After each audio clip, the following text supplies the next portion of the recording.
성경 간통 그리스도 중심 성경 읽기 이제 3주차 강의입니다. 오늘은 창세기 나머지 장들을 좀 구속사 중심으로 살펴보겠습니다. 지난주에 이어서 4장에서 11장까지는 이제 이 죄가 어떤 영향력을 끼치는가, 그 죄의 확산, 그 죄가 어떻게 계속 확산되는가를 우리가 다뤄봤는데요. 이제 12장부터 50장까지는 그럼에도 그런 죄의 무서운 파급력, 그 죄가 퍼져나가는 그런 상황 속에서도 그럼에도 불구하고 하나님의 이 구속의 그림은 사그라들지 않는다. 하나님은 그런 상황 속에서도 이 구속사의 역사를 이렇게 진행해 가신다라는 것, 그 하나님의 놀라운 은혜는 멈추지 않는다는 것을 이 창세기 12장부터 50장의 인물과 사건들을 통하여서 우리에게 이야기하게 하고 있는 것을 우리가 좀 살펴보고자 합니다. 그러면서 우리는 이 안에 담긴 그리스도 중심의 해석, 그 예표적으로 등장하는 여러 사건들의 내용들을 함께 살펴보고자 합니다. 제가 기도하겠습니다. 하나님 감사합니다. 오늘도 우리가 하나님의 말씀을 배우고자 합니다. 하나님 말씀에 담겨있는 이 구원의 놀라운 신비를 우리가 오늘도 깊이 깨달을 수 있도록 지혜를 허락하여 주시옵소서. 말씀을 연구하고 배울 때 우리가 이것으로 말미암아 정말 세상에 줄 수 없는 깊은 그 기쁨을 깨닫게 하여 주시고, 이로 말미암아 우리가 예수 믿는 것의 그 원천, 예수 믿는 것의 그 의미를 깊이 발견하며 복음으로 온전히 살아갈 수 있는 힘을 허락하여 주시옵소서. 감사드리며 예수님 이름으로 기도하옵나이다. 아멘. 자, 첫 강의입니다. 창세기 3장 이후, 이제 그 이후에 우리 그 세상의 모습을 우리가 함께 나눠보도록 하겠습니다. 하나님은 창조를 이 말씀으로 이루셨습니다. 그러니까 창조 세계 질서는 말씀이라고 우리가 배웠습니다. 그리고 그 말씀은 무조건 성취되어야 한다. 그게 하나님의 말씀이 그 권위이다. 하나님 말씀이 가진 능력이다. 그러나 하나님께서 예외로 아담과 하와를 두셨죠. 자유로운 의지를 가지고 그 말씀에 스스로 순종할 수 있도록 하셨습니다. 그리고 이 흐름 안에 무엇이 있냐? 언약이 있다고 말씀을 드렸죠. 자, 하나님의 창조 세계는 하나님께서 원하시는 바가 그대로 드러납니다. 완전하다는 거죠. 다시 말하면 하나님의 말씀은 온전히 이루어짐을 통하여서 완전하신 그 하나님의 말씀이 무엇인지를 드러내는 겁니다. 그 말씀이 온전히 성취되고 이루어지는 것을 하나님은 기뻐하신다고 했죠. 그래서 성경은 이런 표현을 썼습니다. 하나님이 보시기에 좋았더라. 그리고 이 하나님의 기쁨, 이 하나님의 말씀이 온전히 성취됨을 통하여서 느끼시는 그 하나님의 기쁨의 충만함이 어떻게 연결이 되냐면 안식과 연결이 되는 것이죠. 창세기 2장 3절을 보면 하나님이 그 일곱째 날을 복되게 하사 거룩하게 하셨으니 이는 하나님이 그 창조하시며 만드시는 모든 일을 마치시고 그날에 안식하셨음이니라. 자, 안식이란 이 말은 히브리어 샤바트입니다. 이 말에는 그치다, 쉬다, 멈추다 이런 뜻이 있습니다. 그러니까 보통 안식일에 대해서 우리가 잘못 이해가 되면은 마치 하나님께서 6일간 고된 어떤 창조의 노동을 하시고 이제 쉬신다라는 표현처럼 오해할 수가 있습니다. 그러나 본문에서 안식하셨다라는 표현은 보시기에 좋았더라와 함께 해석의 짝을 이루는 것이죠. 다시 말하면 말씀 그대로 지어진 하나님의 뜻이 그대로 드러난 이 창조는 완전하였다. 하나님의 말씀이 완전히 성취됨을 하나님은 기뻐하셨는데 그 완전한 성취를 통하여서 하나님은 안식하셨다라는 것이 우리가 이 본문을 이해할 수 있는 키워드입니다. 그렇기 때문에 안식이라는 것은 단순히 멈추다 쉬다의 의미가 아니라 결여됨 없는 완전함, 부족함 없는 완전한 만족이라는 뜻으로 우리가 이해할 수 있는 것이죠. 그 완전한 만족을 창조세계가 하나님과 더불어 누리는 것이 에덴입니다. 그러니까 에덴의 모든 시간은 안식의 시간인 것이죠. 충족과 기쁨의 시간이 가득 찬 곳이 에덴인 것입니다. 더불어서 인간은 이곳에서 하나님과 안식을 영원히 누리는 것이죠. 자, 그럼 지난 시간에 에덴의 의미를 말씀드렸습니다. 여러분 기억하십니까? 에덴은 성전이다. 에덴은 하나님 나라다 이렇게 정의를 했습니다. 자, 그럼 이것을 안식과 연결해 생각해 볼 때 결국 하나님과 함께하는 것이 안식의 정체이며 실체이다. 피조물은 창조주와 함께할 때 비로소 완전한 충족을 누릴 수 있다. 이렇게 이해할 수 있는 것이죠. 따라서 두 번째 아담, 새 창조의 영역으로 우리를 부르신 그리스도의 속죄 사역은 이 더럽혀진 성전을 다시 정화하는 사역이고 쫓겨난 하나님 나라의 백성을 다시 하나님 나라로 부르신 사역인 겁니다. 이로써 그리스도 안에서 우리의 존재는 다시 태초의 모습 그대로 하나님 보시기에 좋았더라. 예수 그리스도로 인하여서 우리는 다시 이 안식의 완전함을 누릴 수 있게 되는 것이죠. 자, 그러면은 반드시 여러분 한번 이런 질문이 생길 수 있을 겁니다.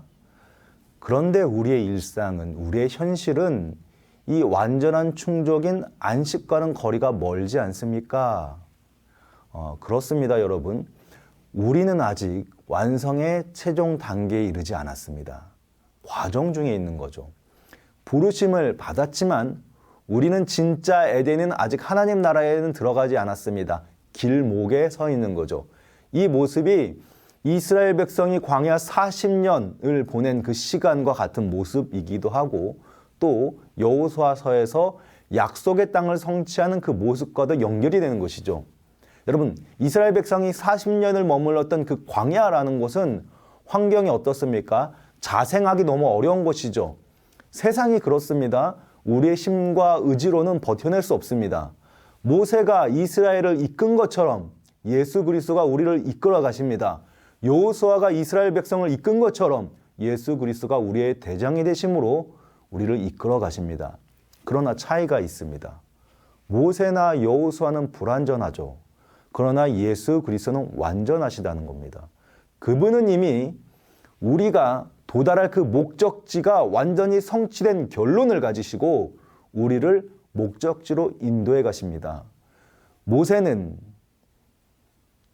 그 백성을 인도하였지만 약속의 땅에 들어가지 못하였고 여호수아는 그 약속의 땅을 성취해야만 하는 그 과정을 과업으로 받았지만 예수 그리스도는 우리에게 그 목적지를 완전히 이루신 상태로 우리를 이끌어 가신다는 거죠. 그래서 이 과정을 성경은 뭐라고 얘기하냐면 성화의 과정이다 이렇게 이야기합니다. 성화는 그리스도를 닮아가는 것이죠. 이 땅의 시간 동안만 이 성화의 과정이 주어집니다. 우리가 최종 목적지에 도달하면 그 단계는 영화의 단계입니다. 안식을 누리는 것이죠. 완전히 충족된 결점이나 부족감이 작은 티끌조차도 존재하지 않은 완전한 상태를 우리는 누리게 되는 것이죠. 이것이 예수께서 이루신 두 번째 아담의 사역, 새 창조의 결과라는 것을 우리는 성경을 통해 배우게 되는 것입니다. 자, 그러면은 우리는 두 번째, 이 안식을 잃어버린 최종은 무엇이냐라는 것을 한번 이야기해 봅니다. 여러분, 안식을 잃어버렸죠. 아담과 하와의 불순종으로 인해서 우리는 완전히 충족된 그 상태를 잃어버렸습니다. 그 결과는 무엇입니까? 죽음이었습니다. 뱀이 하와를 깨어냈던 그 말과는 정반대의 결과를 얻게 되는 거죠. 뱀은 너희 눈이 밝아져 하나님과 같이 될 것이다 라고 하며 결코 죽지 않을 것처럼 얘기했지만 사실 실상은 죽음이 찾아왔습니다. 하나님의 말씀을 떠나니 죽음이 찾아온 겁니다. 그런 의미에서 아담과 하와에게 내려진 형벌의 진짜 의미는 안식이 사라지는 겁니다. 노동과 해산의 고통이라는 어떤 형식의 고통이 주어졌지만 그 실체는 무엇이냐면 하나님과의 분리입니다. 그래서 에덴에서의 추방은 이것을 상징하죠. 다시는 너희들 스스로 그 완전함의 안식을 누리는 이곳으로 돌아올 수 없다라는 것을 선언하는 것이 하나님께서 에덴의 입구를 불칼과 그 그룹 천사로 막으신 사건입니다. 부정한 출입을 금했습니다. 하나님의 창조 질서를 벗어난 것은 모두 부정한 것이기 때문에 이 거룩하신 하나님의 앞에서 들어올 수 없는 겁니다. 출입할 수 없는 겁니다. 그때부터 인간이 하나님께 나아가는 길은 굉장히 어려워졌죠. 하나님은 구약 성경 내내 이 과정을 까다롭고 어렵다는 것을 우리에게 분명히 제시하죠. 예를 들어서 레위기의 제사법이 주어졌는데 이 레위기의 제사법에서는 하나님의 임재를 상징하는 그 지성소, 그 지성소에 누가 들어갈 수 있습니까? 대제사장만 들어갈 수 있죠. 그런데 그 대제사장도 1년에 한 번만 그것도 드려진 제물의 피를 입어서 들어갈 수 있습니다. 얼마나 하나님 앞에 나아가는 것이 어려워졌는가, 까다로워졌는가를 상징적으로 우리에게 보여주는데 그 원인이 무엇입니까? 죄 때문입니다. 하나님은 아담과 하와를 추방하시면서 여자의 후손을 통해 회복을 말씀하셨죠. 아담과 하와의 입장에서는 이제 창세기 3장에서 하나님께 저주를 받아 쫓겨나는 이 장면이 굉장히 충격적이었을 겁니다. 마치 이렇게 표현하면 좀 이해가 쉬울까요?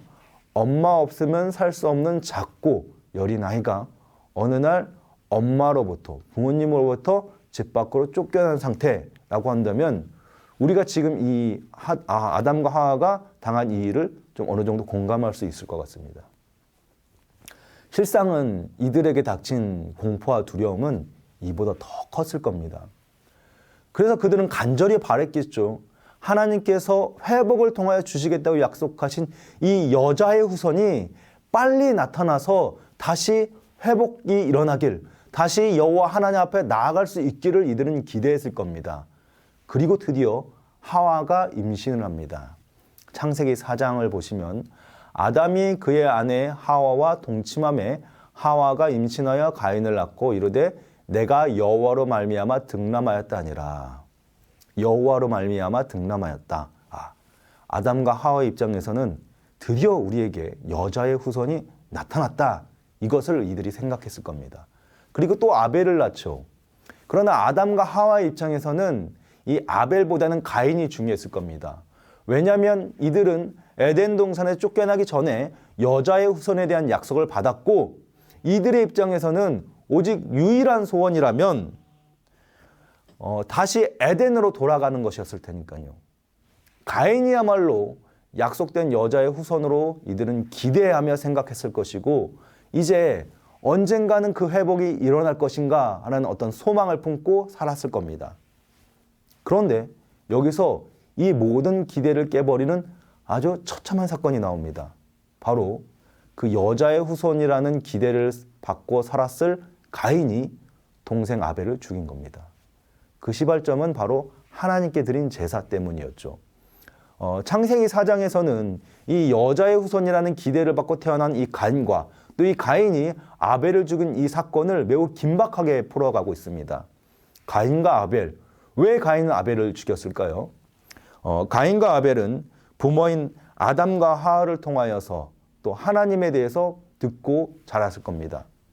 왜 우리의 처지가 이렇는지, 그리고 우리가 원래 어떤 곳에 있었는지, 그 에덴이라는 곳은 얼마나 아름답고 완전한 곳이었는지 하나님에 대해서 이들은 부모로부터 듣고 자랐을 겁니다. 이들이 여호와께 제사를 드렸다는 것에서도 이것을 추측해 볼 수 있죠. 문제가 여기서 발생합니다. 자, 가인은 땅의 소산으로 제물 삼아 하나님께 제사를 드렸습니다. 그러나 그 제사는 받아들여지지 않죠. 반면 양의 첫 새끼와 그 기름으로 된 아벨의 제사는 하나님이 받으십니다. 하나님이 가인의 제사를 받지 않으시고 아벨의 제사를 받으셨다. 여러분 이것을 잘못 해석하게 되면요. 가인의 정성, 아벨의 정성이 이 제사의 판도를 바꿨다. 이렇게 이해를 하게 됩니다. 그러니까 제사를 드린 태도의 문제다라고 해석할 수 있는데 여러분 이런 관점은 우리가 받아들일 수가 없습니다. 계속 반복해서 말씀을 드리죠. 이 사건들을 우리가 구속사의 흐름 안에서 해석을 해야 한다. 구원의 문제와 관련이 있고 이 모든 내용은 예수 그리스도와 연결되어 있는 겁니다. 만약 이것을 무시하고 가인과 아벨의 그 제사자의 태도로 접근하게 되면은 결국 구원이 우리의 자격 여부, 우리의 노력 여부와 관련되어 있다라고 우리가 오해할 수밖에 없게 되는 것이죠. 히브리서를 보면은 아벨의 제사를 이렇게 평가합니다. 믿음으로 아벨은 가인보다 더 나은 제사를 하나님께 드림으로 의로운 자라 하시는 증거를 얻었으니 하나님이 그 예물에 대하여 증언하심이라. 그가 죽었으나 그 믿음으로써 지금도 말하느니라. 자, 이 제사의 핵심은 어디 있습니까? 제물이었습니다. 아벨은 양의 첫 새끼와 기름으로 여호와께 제사를 드렸다고 했죠. 다시 말하면 아벨 안에는 아버지 아담과 어머니 하와를 통해 들은 여자의 후손에 대한 믿음이 있었다는 것이죠. 어린 양의 모티브로 구약의 이 제사법과 신약의 이 성취에는 세상을 구원하기 위해 오시는 하나님의 어린 양 예수 그리스도가 있습니다. 다시 말하면 아벨은 하나님께서 반드시 회복시키노라 말씀하신 그 약속의 성취를 기대하고 믿는 신앙으로 하나님께 제사를 드렸다는 겁니다. 그 제사를 하나님이 원하시고 받으신 것이죠. 반면에 가인은 아담과 하와로부터 여자의 후손에 대한 어떤 기대를 분명히 받았을 것인데 그럼에도 그의 안에는 구속에 대한 어떤 갈망과 기대가 없었던 것 같아요. 이에 대한 증거가 살인입니다. 하나님의 제사를 받지 않으시자 그는 분노를 표현해죠. 하나님은 여기에도 가인에게 기회를 주십니다. 어찌하여 내가 분을 내느냐 하시면서 이 가인에게 깨달을 수 있는 기회를 주시지만 이 가인은 끝내 이 분함을 이기지 못하고 자기의 혈육인 아벨을 살해하죠. 이것은 아담과 하와에게 굉장히 충격적으로 다가왔을 겁니다.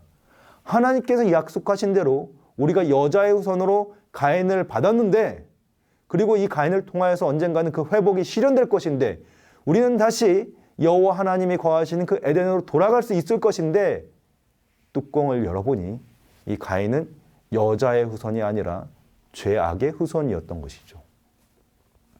죄의 결과가 아담과 하와 자신들에게만 있는 것이 아니라 자신들의 자녀 안에서 발견되고 있다는 것을 이들이 깨닫게 됩니다. 죄가 이들 안에서 혈통 안에서 유전되고 있다는 것을 아담과 하와가 깨닫게 되는 것이죠. 굉장히 충격적인 사건으로 이 사건이 그려지고 있는 겁니다. 그리고 이어서 이제 창세기 4장 후반부는 이 가인이 하나님께 형벌받아 쫓겨나는 모습을 묘사하고 있습니다. 그런데 마치 이 모습이 범죄한 아담과 하와가 하나님으로부터 추방되는 모습과 짝을 이루는 모습으로 이것이 그려집니다. 자, 그리고 하나님으로부터 추방된 이 가인의 그 족보, 가인이 이룬 그 모습, 가족의 모습을 이제 성경이 기록되고 있는데 이 모습을 통하여서 성경이 우리에게 이야기합니다. 결국 죄의 그 확산이 어떻게 이루어지는가?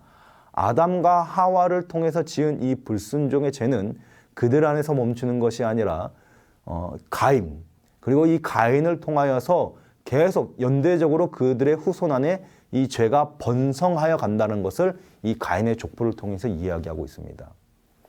가인의 족보를 살펴보면요, 가인의 후손들은 점점점 강해져서 부유하고 풍요로운 생활을 누리는 그 모습으로 그려집니다. 그러나 동시에 이들은 그 죄악의 타락상으로 인해서 점점 도덕적으로 타락해 갑니다. 근데 그 가운데 나오는 에피소드 하나가 바로 라멕의 이야기입니다. 창세기 4장 23절을 보면요, 라멕의 아내들에게 이르되 아다와 실라여 내 목소리를 들으라. 라멕의 아내들이여 내 말을 들으라. 나의 상처로 말미암아 내가 사람을 죽였고 나의 상함으로 말미암아 소년을 죽였도다. 자, 가인에 이어서 또 다른 살인의 이야기가 나옵니다. 분명 가인 이후에 그 가인의 여러 후손들 중에서 이 살인 사건이 없지는 않았을 것이지만 그런데 여기서 라멕이라는 사람의 그 살인을 주목하는 것은 24절의 이유가 있습니다. 24절을 보시면 가인을 위하여는 벌이 7배일진데 라멕을 위하여는 벌이 70배이로다 하였더라.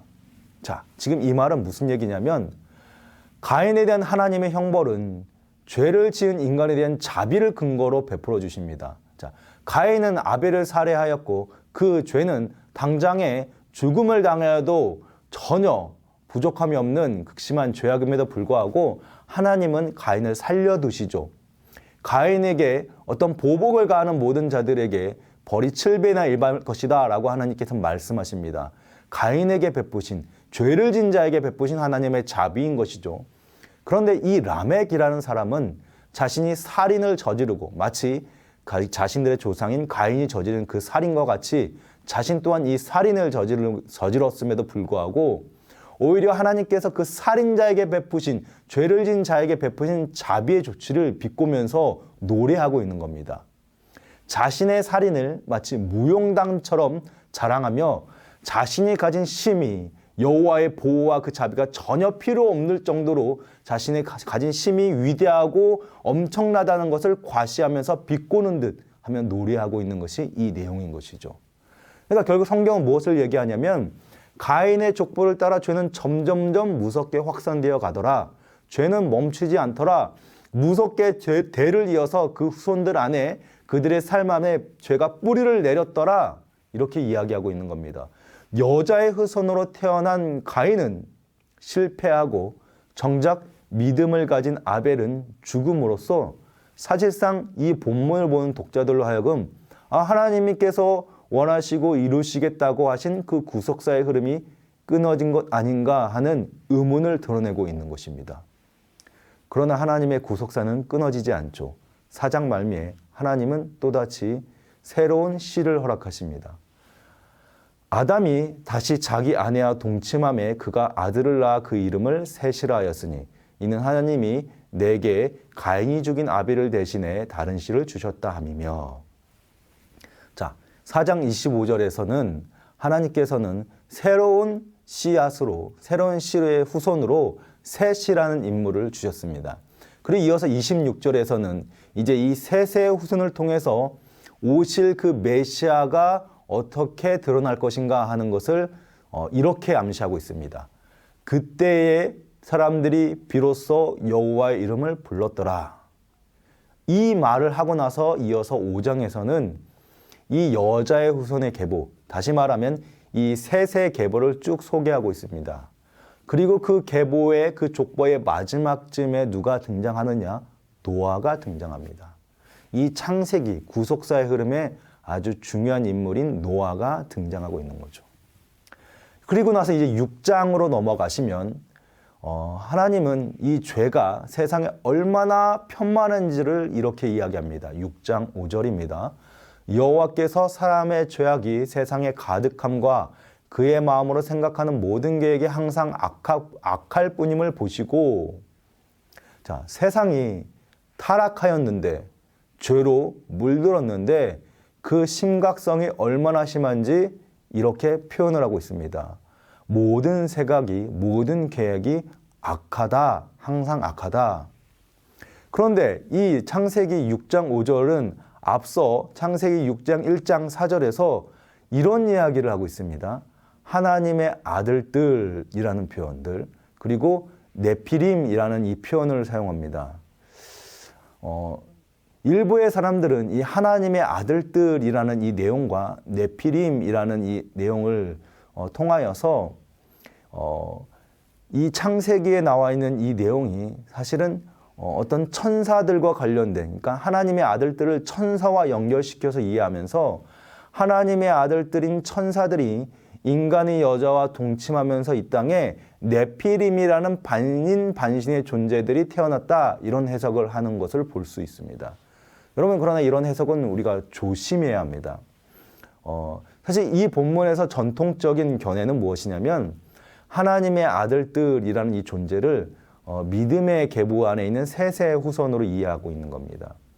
이 하나님의 아들들이라는 표현을 통하여서 이전에 그 5장에 나와 있던 셋의 족보와 연결해서 이 구속사의 흐름에 맞춰서 셋의 후손들인 이 사람들이 여호와의 이름을 불렀더라는 이 믿음의 계보 안에 있는 사람들이 이제는 이 가인의 딸들, 그러니까 믿음의 계보 밖에 있는 세상 사람들과 서로 짝을 이루며 이들과 결혼함으로써 이 타락에 동참하였더라라는 식으로 이 본문이 해석되는 것이 성경 이 전통적인 견해의 해석입니다.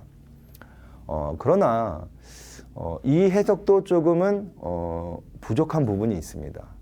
사실 이 본문 자체가 성경적으로 굉장히 난해한 본문이기 때문에 정확하게 이것이 맞다라고 해석하기에는 문헌적인 근거가 좀 약한 부분이 계속 드러나고 있죠.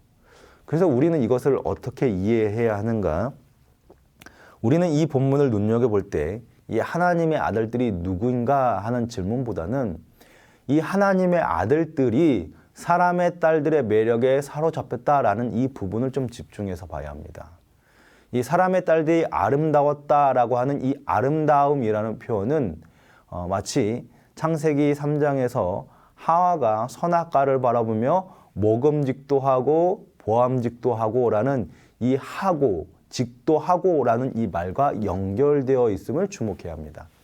그러니까 다시 말하면 이 표현이 사람의 딸들이 보기에 아름다움과 연결되어서 인류의 죄가 시작되었던 그 태초의 그 모습을 다시금 끄집어내고 있는 거죠. 사람들이 왜 이렇게 죄로 말미암아 타락했는가? 그 죄의 타락상의 근원이 무엇인가를 다시 이야기하고 있는 겁니다. 인류의 죄가 시작되었던 그 모습, 하하가 선악과를 보면서 먹음직도 하고 보암직도 하고라는 그 마음의 욕망이 결국은 하나님의 아들들이 사람의 딸들의 아름다움을 보고라는 이 말과 연결해서 왜 세상이 타락해 갔는가? 왜 세상이 이렇게 죄가 관영했는가? 왜 죄가 이렇게 무섭게 파급력을 펼쳐가는가라는 그 단서를 결국 죄의 기원인 아담과 하와가 태초에 선악과를 따먹었던 그 욕망과 연결시키면서 이야기하고 있는 것으로 우리가 이해하는 것이 이 본문을 이해하는 가장 합당한 해석이라고 볼 수 있습니다. 결국 이 사람의 타락상은 노아 홍수 심판의 발단이 되었습니다. 이제는 세상 어디에서도 하나님 보시기에 선한 인간을 찾아볼 수 없습니다. 그만큼 죄는 무섭게 세상을 정복하였고 타락시켰습니다. 그런데 그 중에 한 사람, 이 노아라는 사람은 이 셋의 믿음의 계보 안에서 여전히 하나님을 믿는 사람으로 등장합니다. 창세기 6장 9절을 보면 노아에 대해서 이렇게 평가합니다. 노아는 의인이요 당대의 완전한 자라. 그는 하나님과 동행하였으며 마치 아벨과 같이 여전히 이런 죄악된 세상에서도 하나님을 향한 믿음과 여자의 후손에 대한 기대를 살아가는 사람이 있었다라고 얘기하는 것이 노아인 것이죠. 하나님은 노아와 노아의 가족들 그리고 동물들을 제하고 모든 생명체를 물로 심판하시는 무서운 진노를 바라시죠.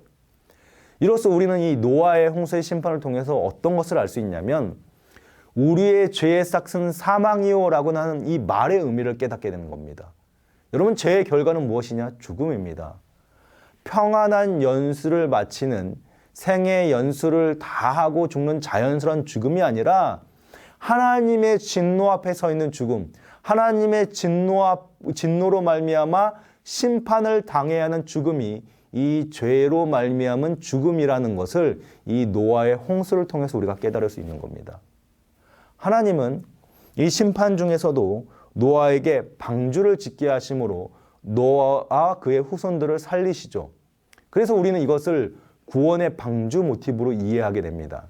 심판의 진노가 온 세상에 가득하지만 하나님께서는 노아와 그의 가족들을 이 방주를 통하여서 안전하게 보존하시며 그들의 생명을 살리셨듯이 이 죄악된 세상 속에서 우리는 그리스도가 우리의 구원의 방주가 되심으로써 우리를 안전하게 보호하고 하나님 앞에 인도하실 것이라는 것을 이 노아의 사건과 방주를 통해서 우리가 볼 수 있는 것이죠.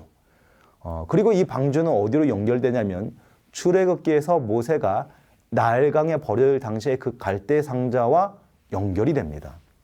그래서 모세, 이스라엘 백성을 출애굽하여 구원할 장차 오실 메시아를 예표하는 이 인물이 이 갈대 상자에 안전하게 보호되어서 그의 생명이 보존되었던 것처럼 종국에는 우리의 생명이 그리스도 예수 안에서 안전하게 보호되어 하나님 앞에 인도될 것이라는 것을 이 노아의 방주와 모세의 갈대 상자의 모티브를 통해서 우리에게 이야기하고 있는 겁니다.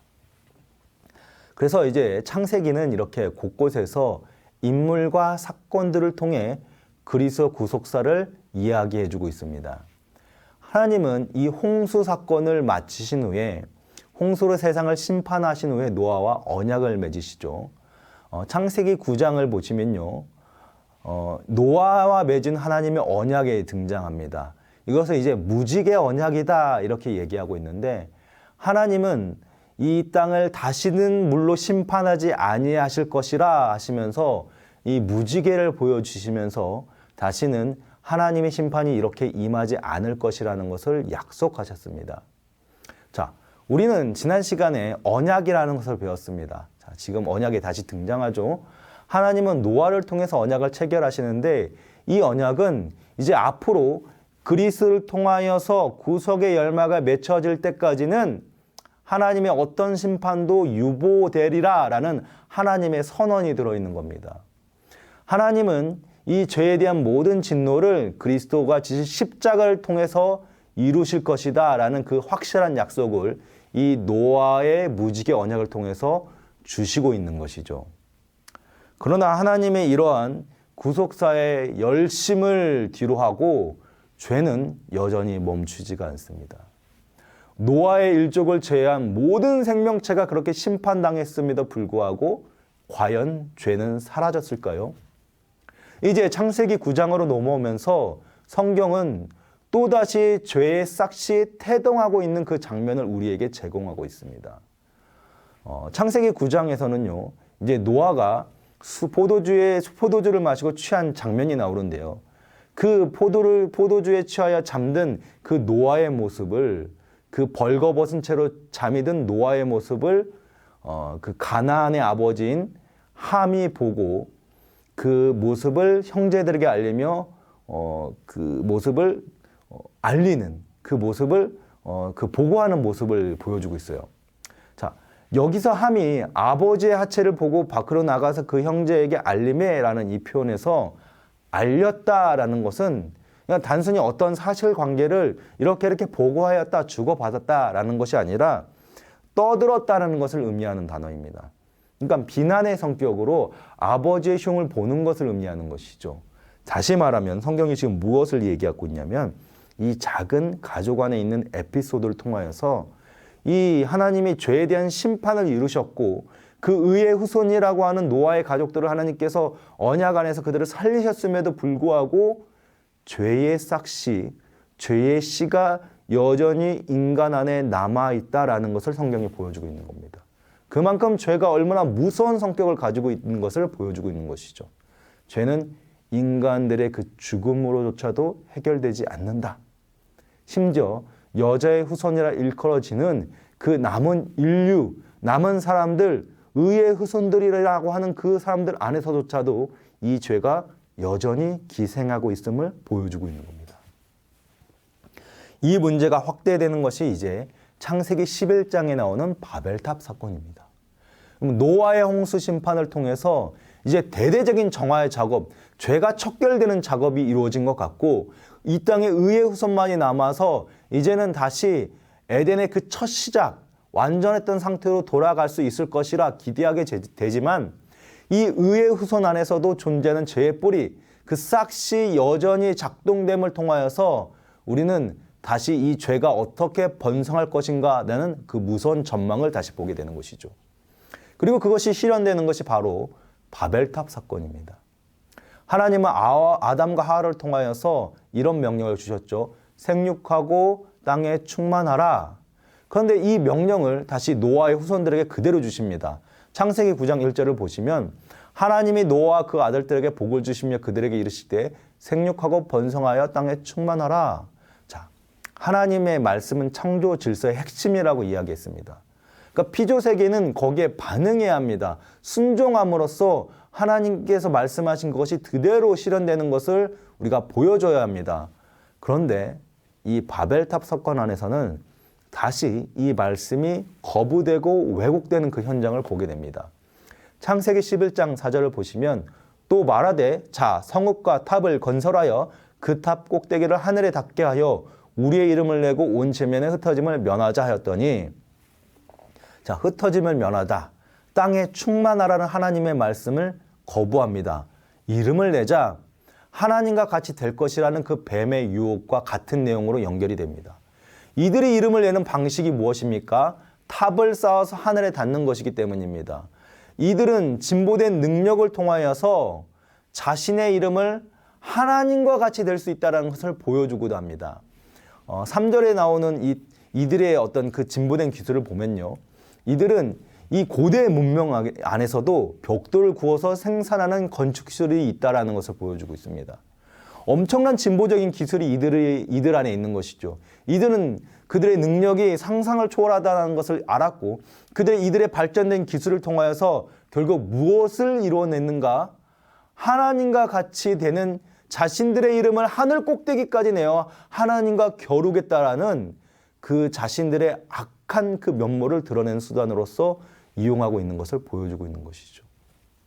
이로써 창세기 3장에서 이루어지는 이 죄의 파급력이 다시 인간 안에 자리 잡아서 결국 인간을 하나님으로부터 영원히 분리시킬 수밖에 없는 존재라는 것을 확인시켜주는 모습이 이 바벨탑 사건의 내용인 것이죠. 아마 눈치가 빠르신 분들은 이 3장부터 시작해서 11장까지를 읽으면서 어떤 특이점을 발견할 것입니다. 바로 구조적으로 이 창세기는 3장부터 11장에서 어떤 반복을 하고 있냐면 가인의 후손들을 얘기하고 동시에 여자의 후손들인 믿음의 계보를 교차적으로 배치하고 있는 겁니다. 그래서 창세기 본문은 우리 가운데 이렇게 이야기하고 있는 겁니다. 죄의 번성, 죄의 관영함을 이야기하면서 모든 것이 이렇게 끝날 것 같은 그 과정 안에 다시 믿음의 계보인 여자의 후손으로서 셋의 그 계보를 이야기함으로써 하나님의 구속 계획이 이 죄의 관영함을 덮고 일어서서 여전히 진행되고 있다는 것을 보여주고 있는 것이죠. 인간의 타락, 하나님의 구속의 이 사건의 내용을 교차적으로 지금 창세기가 보여주고 있는 것입니다. 자, 이제 세 번째로 이 창세기 11장 이 바벨탑 사건으로서 좀 뭔가 암울하게 결론 맺어진 인간의 이 현실을 뒤로하고 하나님은 다시 어떻게 새로운 그 희망의 불꽃, 구속의 역사를 이루어 가시는가라고 하는 것을 이 창세기 12장을 통해서 보여줍니다. 먼저 창세기 11장 10절은 이 바벨탑 사건을 뒤로하고 셈의 족보를 소개하는데 그 끝에 한 인물을 등장시킵니다. 바로 아브라함입니다. 이 아브라함은 창세기 12장으로 넘어와서는 이제 하나님께서 아브라함을 부르시는 사건을 통하여서 이 죄가 아무리 강성할지라도 이 죄가 아무리 인간의 세상을 정복한다 할지라도 하나님이 이루실 구속의 역사는 멈추지 않을 것이라는 사실을 다시 한번 확인시켜주고 제공하고 있는 것이죠. 자, 아브라함. 창세기 12장으로 넘으면서 하나님은 이제 아브라함을 부르십니다. 여호와께서 아브라함에게 이르시되 너는 너의 고향과 친척과 아버지의 집을 떠나 내가 내게 보여줄 땅으로 가라. 내가 너로 큰 민족을 이루고 내게 복을 주어 내 이름을 창대하게 하리니 너는 복이 될지라. 너를 축복하는 자에게는 내가 복을 내리고 너를 저주하는 자에게는 내가 저주하리니 땅의 모든 민족이 너로 말미암아 복을 얻을 것이라 하신지라. 자, 우리는 좀 전까지 창세기 12장 이전의 11장에서 바벨탑 사건의 어떤 암울한 전망을 봤습니다. 그러나 이런 결론은 또다시 하나님께서 다시 새롭게 희망의 불꽃을 일으키심으로써 암울한 인류의 역사 속에서 피어나는 구속의 놀라운 역사를 우리가 보게 되는 거죠. 하나님께서 한 사람을 직접 부르십니다. 아브라함의 소명장이라고도 부르는 이 창세기 12장은요. 하나님께서 아브라함에게 떠나라 라고 명령하시면서 이 본격적인 이 하나님의 구속사의 이 시작을 알리는 내용이 나옵니다. 그리고 하나님께서는 이 부르심 속에서 아브라함이 한 가지를 약속하시죠. 땅의 모든 민족이 너로 말미암아 복을 얻을 것이라. 하나님께서 아브라함을 복의 통로가 되게 하실 것인데 인간이 하나님 앞에서 어떻게 복을 받는 존재가 될 수 있을까요? 다시 말하면 태초에 지어진 그대로 하나님의 복을 받는 존재로 회복할 수 있는 유일한 길은 바로 예수 그리스도가 있어야 하는 것이죠. 그러니까 하나님께서 아브라함에게 너는 복이 될지라 모든 민족이 너로 말미암아 복을 얻을 것이다 라고 주신 이 복에 대한 약속은 결국 이 땅에 오실 예수 그리스도를 통해서 이루실 그 하나님의 복의 그 근원이신 예수 그리스도를 통하여서 성취하고 이루어질 것이라는 것을 성경이 이 아브라함의 부르심을 통하여서 예수 그리스도와 연결시키고 있는 것입니다. 이 12장의 아브라함을 부르신 사건은 타락한 인류에게 있어서 새로운 출발을 의미합니다. 여전히 세상은 죄악의 영향력 아래 있지만은 죄는 그렇게 무섭게 사람들과 세상을 잠식해 가지만 그 가운데서 하나님은 새롭게 창조 질서를 이루어 가신다라는 것을 말하고 있는 것이죠. 따라서 아브라함에게 떠나서 가라라고 하는 이 명령과 창대하게 하게는 복을 줄 것이다 라는 이 말씀은 이 모든 사건의 근원이었던 에덴에서 아담이 받았던 소명과 연결됩니다. 하나님은 아브라함에게 떠나서 가라라는 이 순종해야 하는 말씀을 주셨듯이 아담 또한 선악과를 먹지 말라라고 하는 순종해야 하는 이 명령을 받은 것, 이것이 연결되고 있는 겁니다. 그리고 아브라함이 이 말씀의 순종함을 통하여서 얻게 되는 이 복을 이야기한 것처럼 아담 또한 하나님께서 먹지 말라라는 명령에 순종함으로써 영원한 생명을 얻을 수 있는 그 복이 약속되었던 이 구조가 서로 연결되어 있습니다. 그래서 아담을 통해 인류에게 처음 주신 그 복을 이제 하나님께서는 아브라함을 통해서, 정확히 얘기하면 아브라함의 씨를 통해서 오실 메시아 예수 그리스도를 통해서 주시려는 이 구속의 계획을 다시 하나님께서는 창세기 12장에 전면적으로 등장시키는 거죠.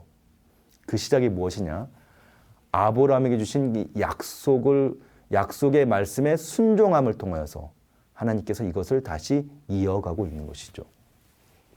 자, 그럼 우리가 여기서 이것을 통해서 이 창세기 12장 이후의 구조를 한번 살펴볼 수 있는 겁니다. 창세기 1장부터 11장은 태초에 하나님의 말씀이라는 이 창조 질서와 그 창조 질서가 말씀에 대한 불순종으로 인해서 무너진, 그래서 죄가 어떻게 등장하였고 죄가 그렇게 무섭게 어떻게 확산되어 있는가를 보여주고 있는 반면에, 이제부터 12장 이후부터 진행된 이야기는 이 말씀이 다시 어떻게 언약이란 형태로 온전히 순종함을 통해서 이루어지는가, 이것을 우리에게 보여주고 있는 것이죠. 즉 하나님의 창조 질서가 어떻게 다시 회복되어 가는가를 보여주는 것입니다. 그리고 그 중심에는 하나님이 약속하신 언약이 있습니다. 하나님은 이 창세기 12장부터 나오는 여러 인물들을 통해서 이 언약이라는 것을 중심으로 그들의 삶을 풀어가고 있는 겁니다. 그래서 우리가 언약 사상을 잘 이해해야 한다는 겁니다. 아브라함은 하나님이 가라 명하신 곳으로 갔습니다. 그리고 가는 곳마다 아브라함은 무엇을 행하냐면 제단을 쌓으며 여호와의 이름을 불렀습니다. 바로 이 행위는 아브라함이 머무는 그 땅이 이제는 죄악으로 얼룩된 저주의 땅이 아니라 약속으로 부여받은, 즉 하나님이 머무시는 새로운 에덴이라는 것을 상징적으로 보여주고 있는 것이죠.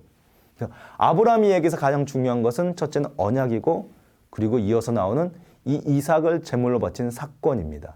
우리는 이것을 두 가지를 통해서 아브라함의 사건의 핵심을 이해해야 합니다. 자, 창세기 12장에서 아브라함은 하나님의 그 부르심을 통하여서 이 복을 받았음에도 불구하고 실제로 이 아브라함에게 이 복의 성취는 굉장히 오랜 시간 실현되지 않는 것을 보게 되죠. 아브라함은 여전히 떠도는 인생의 한가운데 있었고 여전히 자식에 대한 그 후손에 대한 약속을 하셨음에도 불구하고 아브라함은 자식이 없는 상태로 굉장히 오랜 시간을 보냈습니다. 믿음으로 하나님을 신뢰하는 길에는 사실 이런 과정이 있다는 것을 우리에게 보여주는 거죠.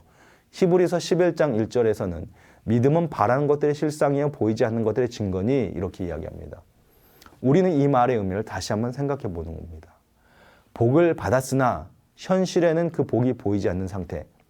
그러나 아브라함은 이것을 이미 받은 것처럼 보는 믿음으로 나아갔다.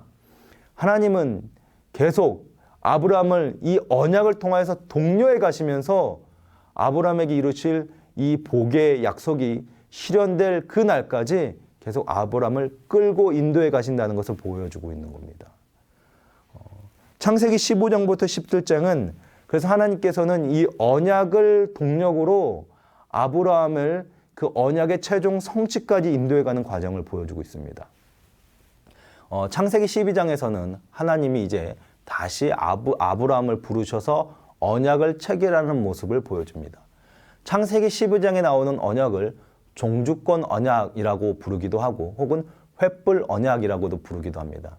그러니까 하나님은 아브라함에게 이미 그 땅을 떠날 때에 언약에 대해서, 복에 대해서 약속을 하셨지만은 이 아브라함에게 다시금 확실한, 내가 약속한 이것에 대해서 확실한 징표를 주시겠다라고 말씀하시면서 창세기 15장에서는 다시 하나님이 아브라함과 언약을 맺는 장면을 보여주고 있는 것이죠. 창세기 15장 17절과 18절을 보면은 해가 져서 어두울 때 연기가 나는 화로가 보이며 타는 횃불이 쪼갠 고기 사이로 지나가더라.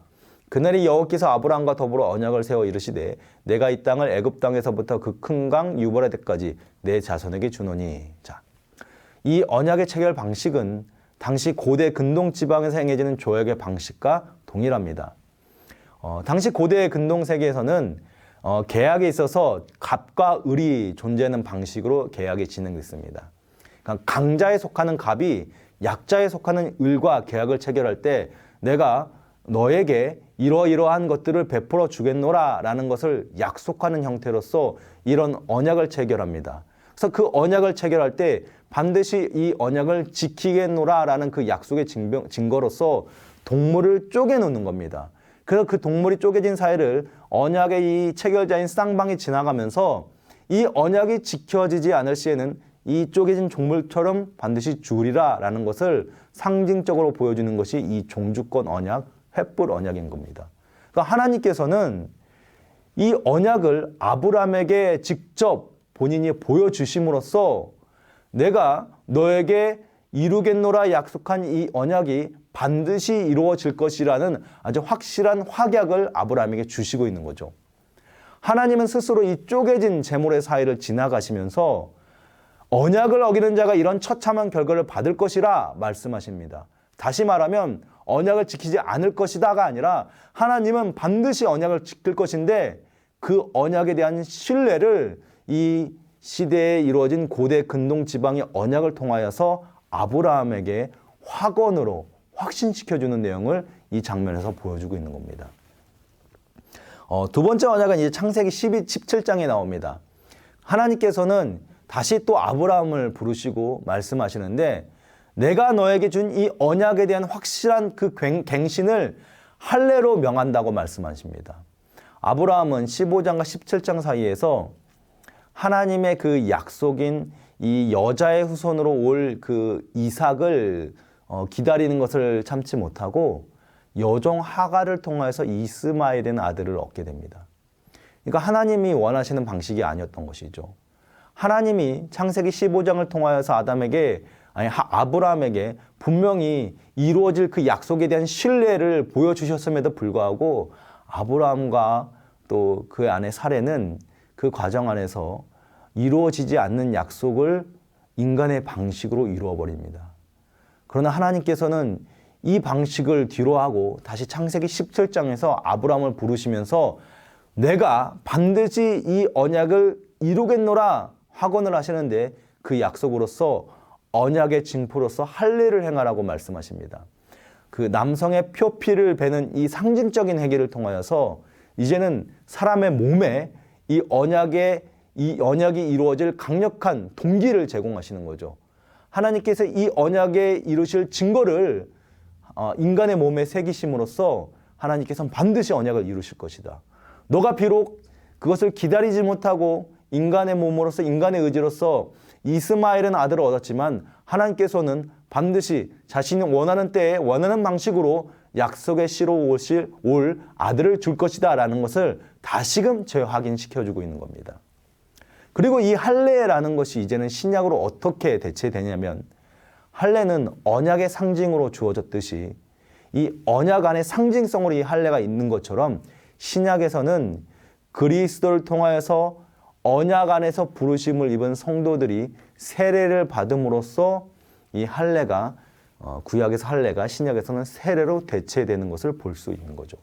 즉 구약에서는 몸에 새긴 할례가 이제는 신약에서는 성령 하나님을 통하여서 우리 안에 예수 그리스도의 그 인치시는 그 마음의 할례로 대체되면서 이 마음의 할례를 받는 이 구원받은 이 새로운 이 구속의 백성들 안에 하나님은 세례를 베푸심으로써 이 우리가 언약 안에 참여하는 자들이 되었다는 것을 보여주는 방식으로서 이 할례가 신약에서는 세례로 대체되고 있는 것입니다. 자, 이어서 이제 창세기 22장에서는 어떤 장면이 나오냐면요. 자, 하나님께서는 이렇게 인간의 의지가 나약하고 하나님이 여러 차례 이 언약에 대한 확실한 의지를 보여주셨음에도 그 하나님의 언약을 믿지 못하고 인간의 의지로서 발생한 여러 사건들을 뒤로하고 하나님은 드디어 창세기 22장에서 새로운 그 씨로 올 그 이삭을 창세기 21장에서는 드디어 하나님이 약속하신 아들 이삭을 하나님께서 아브라함에게 줍니다. 이 아브라함은 드디어 하나님께서 언약을 통해 주시겠다고 하는 그 언약의 우선인 이삭을 얻었습니다. 그런데 창세기 22장으로 한 장을 넘어오면요, 굉장히 위급한 상황이 진행이 돼요. 이 약속으로 주어진 아들 이삭을 하나님께서는 제물로 바치라라고 하는 명령을 줍니다. 기껏 언약을 체결하시면서까지 끊임없이 하나님의 신실하심을 반드시 언약을 이루어 주실 것이라는 것을 하나님께서 계속 보여주셔놓고 그 언약의 결과물로 받은 아들 이삭을 하나님이 바치라고 요구하고 있는 거죠. 언약을 이루기 위해서는 이삭을 통해서 계속 이 이삭의 후손들이 보존됨으로써 이삭의 후손으로 오실 예수 그리스도 메시아가 이 땅에 드러나야 할 것인데 하나님은 이 이삭을 죽이라고 말씀하고 있는 거죠. 상식적으로는 이삭이 죽으면 이 언약이 하나님의 이 구속의 역사가 실패할 것처럼 보이고 끊어질 것처럼 보이는 장면이 연출이 됩니다. 그러나 아브라함은 하나님의 이해할 수 없는 이 하나님의 말씀에 순종을 합니다. 창세기 22장 2절과 3절을 보면요. 여호와께서 이르시되 내 아들 내 사랑하는 독자 이삭을 데리고 모리아 땅으로 가서 내가 내게 일러준 한 산 거기서 그를 번제로 드리라. 아브라함이 아침에 일찍 일어나 나귀의 안장을 지우고 두 종과 그의 아들 이삭을 데리고 번제 쓸 나무를 쪼개 가지고 떠나 하나님이 자기에게 일러주신 곳으로 가더니. 자, 우리는 여기에서 이 장면에서 다시 에덴에서 아담과 하와가 받은 시험을 떠오르게 됩니다. 뱀의 유혹, 하나님의 말씀을 그대로 순종하지 말 것에 대한 반대 급보들로 통해서 뱀이 하와를 유혹합니다. 아브라함은 자신의 의지를 가지고 이 하나님의 명령에 순종할 수 있는 자유가 있었고 그 명령에 불순종할 수 있는 자유가 있었습니다. 그러나 아브라함은 그 불가항력적이지만 이해할 수 없는 하나님의 그 말씀에 순종합니다. 자, 여러분, 지난 시간에도 얘기했죠. 행위 언약의 성취는 어떻게 이루어집니까? 하나님의 말씀에 대한 불순종과 순종, 이 안에 있다.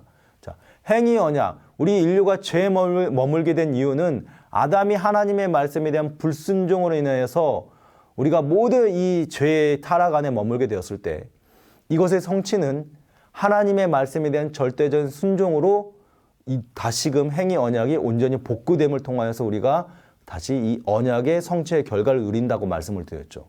자, 아브라함의 이 순종은 이 언약의 진짜 의미가 무엇인지를 드러나게 됩니다. 하나님은 이삭을 바치라라고 명령하셨고 사실 이 이해할 수 없는 명령은 아브라함은 자신의 의지를 가지고 순종합니다.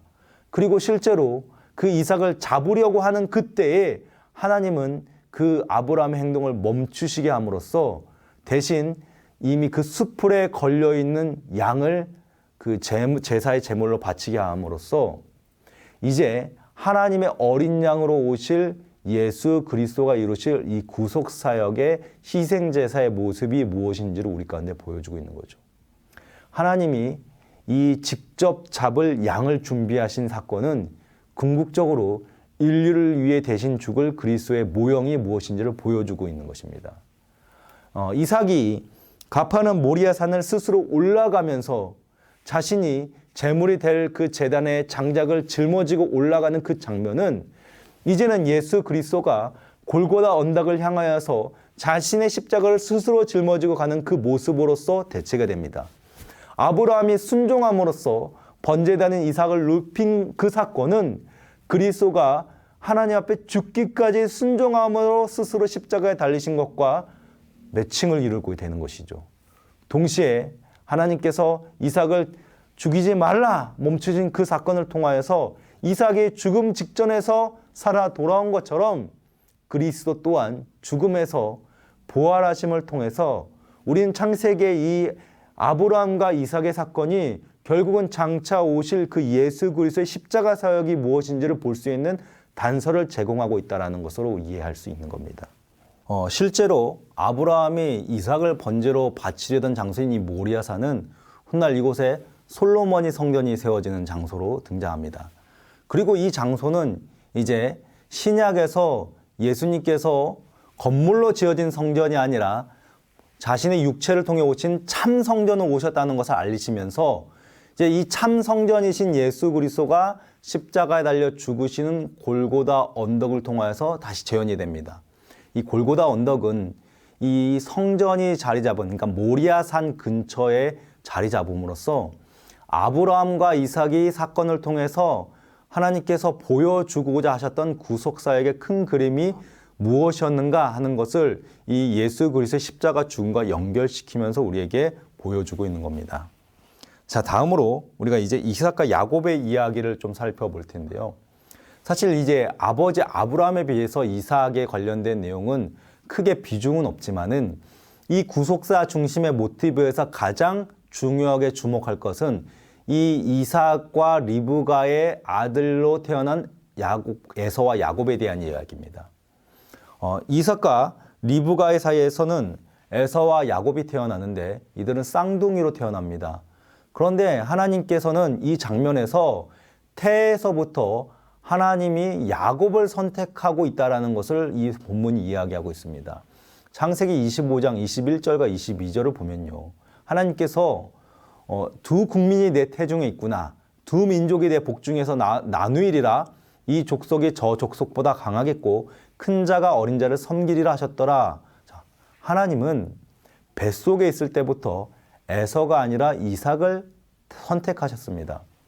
우리는 이것을 하나님의 주권이라고 이야기합니다. 에서와 야곱, 사실 이 둘은 하나님의 선택을 받을 만한 가치가 전혀 없는 삶을 살았습니다. 우리가 이후부터 드러나는 에서의 삶의 내용을 보건대, 그리고 야곱의 삶의 내용을 보건대 사실 이들은 믿음의 후손으로서 살아갈 만한 어떤 내용이 보이지가 않아요. 그럼에도 불구하고 하나님께서는 야곱을 선택하였습니다. 하나님께서는 이 기사를 통하여서 하나님의 선택이 주권에 달려있다는 것을 우리에게 알려주고 있는 것이죠. 심지어 야곱은 평생 그렇게 속이는 자로 살아갔습니다. 그런데 그럼에도 불구하고 하나님은 태중에서 작은 자인 야곱을 선택하시죠. 야곱이 어떠함, 에서의 어떠함의 문제가 아니라 하나님께서 선택함에 있어서는 하나님의 은혜가 작용하고 있다는 것을 보여줍니다. 하나님의 은혜라는 것은 인간의 상식, 인간의 기준, 인간의 관례를 넘어서는 하나님의 그 특별한 주권의 은혜가 있다는 것을 보여주고 있는 것이죠. 실제로 창세기를 보면요. 이렇게 장자권이 뒤집히는 장면이 여러 차례 나와요.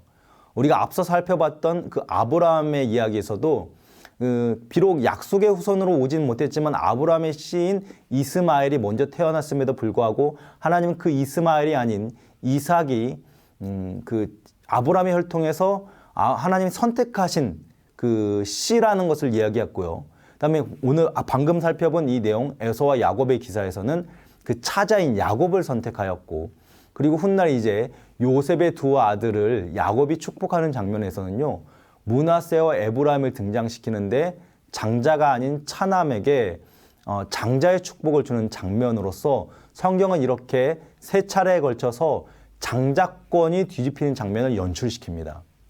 그러니까 성경은 의도적으로 이 구속사의 그림 안에서 하나님의 은혜가 어떻게 임하시는가라는 것을 우리 가운데 보여주고 있는 겁니다. 이것을 요한복음에서는 이렇게 이야기합니다. 요한복음 15장 16절을 보면 예수님께서 너희가 나를 택한 것이 아니오 내가 너희를 택하여 세웠나니, 하나님의 주권이라고 하는 것은요, 당신이 원하시는 사람에게 자비를 베풀어 주심으로 드러납니다. 하나님 앞에서 어떤 자격이나 기준이 필요하지 않고 말 그대로 하나님의 자비 안에서 선택되어지는 겁니다. 사실 인간 중에 아무도 하나님 앞에 이런 자비와 은혜를 받을 자격이 하나도 없음에도 불구하고 하나님은 그 인간들 안에서 자신의 은혜로 선택하심으로써 복을 주십니다.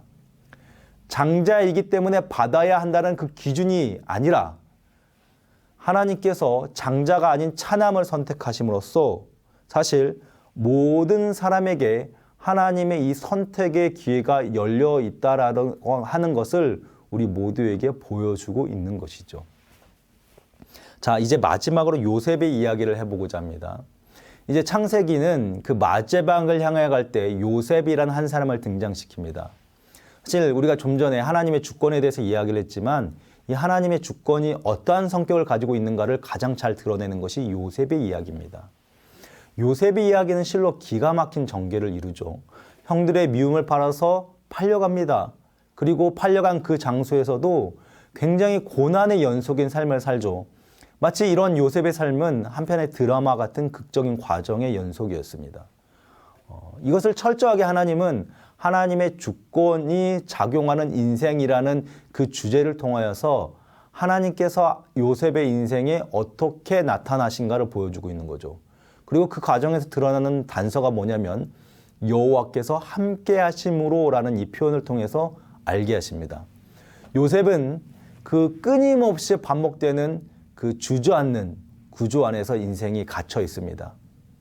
요셉이 형들에 의해서 노예로 팔려갔죠.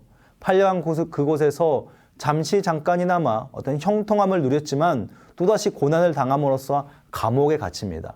계속 추락하는 구조 안에서 요셉의 인생이 있지만은, 그러나 성경은 이러한 순간에도 반대로 요셉의 인생을 이야기하는데 여호와께서 함께 하심으로라는 표현을 요셉의 인생에 사용함으로써 우리 눈에 보기에는 요셉의 인생이 지금 망가지는 것 같이 보이지만 사실은 요셉은 형통을 향하여 나아가고 있다는 것을 보여주고 있습니다. 요셉이 환경과 상황을 초월해서 마침내 특별한 존재로 부각될 수 있는 이유는 하나님께서 그를 택하시고 붙들어 주시는 주권적인 은혜가 있기 때문이라는 것을 이야기하고 있는 것이죠. 그리고 동시에 요셉은 이 모든 과정을 마침내 어떻게 해석해냅니까? 요셉이 이제 나중에 자신을 팔았던 형들을 마주하는 그 대목에서 자신이 지금까지 겪었던 일들에 대해서 이렇게 해석해냅니다. 창세기 50장 20절입니다.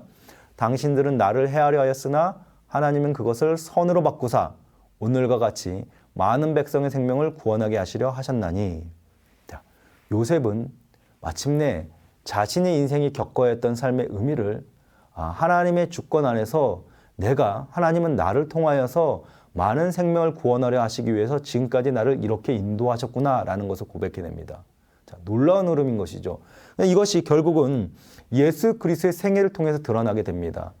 한 사람이 세상 모든 죄를 질고 감으로써 결국 하나님 앞에 세상의 많은 인생들이 다시 그 생명을 부여받게 되는 그 구속사의 놀라운 흐름으로써 요셉의 인생을 예수 그리스도의 인생과 연결시키고 있는 거죠. 동시에 야곱의 입장에서는 요셉은 죽은 줄 알았다가 다시 살아 돌아온 아들로서 드러납니다. 야곱은 평생을 요셉을 사랑한 아들 요셉을 잃었다는 그 자책감 속에 살아가죠. 아브라함도 하나님의 명령 아래서 이삭을 바치려고 하였습니다. 사실상 죽은 것이었죠. 그러나 이삭을 바치는 그 장면에서 하나님께서는 그 행동을 멈추심으로써 아브라함은 이삭을 다시 돌려받았습니다. 죽었던 아들이 살아 돌아온 것이죠. 자, 야곱의 입장에서도 마찬가지로 평생을 잃었던 아들, 죽었다고 생각했던 아들이 살아 돌아옵니다. 이 과정은 바로 예수 그리스도의 그 십자가의 죽음과 부활과 연결됩니다. 죽음에서 부활하신 예수 그리스도의 그 모티브가 이 아브라함이 이삭을 죽음 가운데서 돌려받은 것과 야곱이 요셉을 죽음 가운데서 돌려받은 그 모습을 통하여서 성취될 그 구속사의 흐름을 보여주고 있는 겁니다. 특히 야곱은 이 요셉이 살아있다는 소식을 들었을 때 이런 반응을 보입니다. 창세기 45장 25절인데요. 그들이 애굽에서 올라와 가나안 땅으로 돌아가서 아버지 야곱에게 알리어 이르되 요셉이 지금까지 살아있어 애굽 땅 총리가 되었더이다. 야곱이 그들의 말을 믿지 못하여 어리둥절하더니, 자, 야곱의 이 반응이 신약에서는 예수 그리스도의 그 부활 소식을 들은 제자들의 모습과 바로 동일하게 연결이 됩니다. 누가복음 24장 9절인데요. 무덤에서 돌아와 이 모든 것을 열한 사도와 다른 모든 이에게 알리니 이 여자들은 막달라 마리아와 요한나와 야고보의 모친 마리아라. 또 그들과 함께한 다른 여자들과 이것을 사도들에게 알리니라. 자, 사도들은 그들의 말이 허탄한 듯이 들려 믿지 아니하니. 자, 야곱이 보인 이 반응, 그리고 사도들이 보인 이 반응은 정확하게 이 야곱 요셉의 기사를 통하여서 이 장차 오실 예수 그리스도의 그 십자가 죽음과 부활의 이 구속사의 사건이 연결되어 있음을 우리 가운데 증거하는 구절로 이해할 수 있는 겁니다. 이러한 그리스도 예표 중심의 창세기 사건들은 요셉이 자신의 죽음을 예언함으로써 아주 확정적으로 끝을 맺죠. 이제 요셉은 자신이 죽음 직전에 이르렀음을 알고 하나의 예언을 합니다. 창세기 50장에서 요셉이 그 형제들에게 이렇게 이야기합니다. 요셉이 그의 형제들에게 이르되 나는 죽을 것이나 하나님이 당신들을 돌보시사 당신들을 이 땅에서 인도하여 내서 아브라함과 이삭과 야곱에게 맹세하신 땅에 이르게 하시리라 하고 요셉이 또 이스라엘 자손에게 맹세시켜 이르기를 하나님이 반드시 당신들을 돌보시리니 당신들은 여기서 내 해골을 메고 올라가겠다 하라 하였더라. 자, 이 요셉의 마지막 유언은 그 핵심은 하나님의 언약 안에 그의 전생애가 들어있음을 드러내는 장치와 같습니다. 요셉은 평생을 자신의 인생이 왜 이런 지경에 일어났는가를 하는 그 깊은 고민 속에 있었을 것이고 그리고 훗날 자신의 인생이 왜 이렇게 쓰여져 있는가를 하나님의 주권 앞에서 해석하게 되었죠. 그리고 요셉은 마지막 죽음 직전에서 이제 장차 이 하나님의 그 구속사의 흐름이 어떤 방향으로 전개될 것인가 하는 그 구속사를 전망하는 과정에서 하나의 예언을 합니다. 그 예언을 통하여서 요셉은 자신의 유골도 하나님이 약속하신 그 땅에 이르게 해달라는 요청을 하는 것이죠. 그리고 요셉의 이 예언은 훗날 400년이 넘는 시간 후에 이 출애굽기를 통해서 이루어집니다. 바로 즉 요셉은 이 먼 시간과 공간을 초월해서 하나님의 언약이 반드시 이루어질 것이라는 그 믿음 안에서 이 구속사와 관련한 하나님의 역사를 전망하고 있는 것이죠. 거기에 자신의 마지막 소망을 두고 있었던 것입니다. 자, 우리가 이렇게 창세기의 내용을 다루었습니다. 이제 정리하겠습니다. 창세기 12장부터 50장은 창세기 1장부터 3장의 이야기를 기초로 진행이 됩니다. 첫 인류인 아담과 하하가 에덴 동산에서 하나님으로부터 모든 필요를 충족시킨 상태로서 하나님과 교제를 누렸습니다. 이것이 아브라함을 통해서 하나님은 다시 재현을 시키죠. 하나님은 아브라함을 부르시면서 복을 약속하셨는데 이 복은 생육하고 번성하라고 했던 아담과 하하에게 주셨던 그 명령을 그대로 다시 되풀이하는 겁니다. 하나님은 아브라함에게 복을 주시겠다고 약속하시면서 땅에 대한 약속과 자녀에 대한 후손에 대한 약속을 하시죠. 실패로 얼룩진 인간사에서 하나님은 아브라함을 부르신 그 사건을 통하여서 다시 인간에게 주실 그 약속, 그 복의 내용을 이루어 가시겠노라 확인시켜주는 내용으로 우리에게 이야기하고 있는 겁니다. 그 핵심이 바로 언약인데요. 하나님은 아브라함에게 땅의 모든 족속이 너로 인하여 복을 얻을 것이라 이렇게 복을 언약으로 약속하셨습니다. 그리고 정확히 이 복은 장차 오실 예수 그리스도를 통해서 반드시 성취됩니다. 그 예수 안에서 하나님과 다시금 이 구원의 복락을 누리며 영원한 교제를 누릴 수 있는 이 복의 실체, 복의 통로가 되는 모습으로서 우리 가운데 드러나고 있는 거죠. 그래서 아브라함과 그의 후손들을 통하여서 창세기 이 12장부터 50장의 내용을 통해 그려갔던 이 모든 내용들이 이제는 신약에서 예수 그리스도의 십자가 사역을 통해서 이루실 내용과 정확히 연결됨으로써 우리 가운데 장차 이루실 하나님의 구속의 내용이 무엇인가 하는 것을 이 창세기의 내용을 통해서 우리 가운데 하나하나 알려주고 있었던 것입니다. 자, 여러분 이 내용들을 잘 정리하시면서 다시 한번 창세기의 내용을 하나하나 살펴보시면서 그 안에 드러날 구속사의 놀라운 신비를 여러분들이 묵상해 보시기를 좀 추천을 드리겠습니다. 자, 오늘도 여기까지 수고하셨고요. 다음 주에는 출애굽기의 내용을 통하여서 이 출애굽기 내용 안에 드러나 있는 구속사, 그리스도 중심의 성경 읽기를 계속 또 진행해 보도록 하겠습니다. 감사합니다.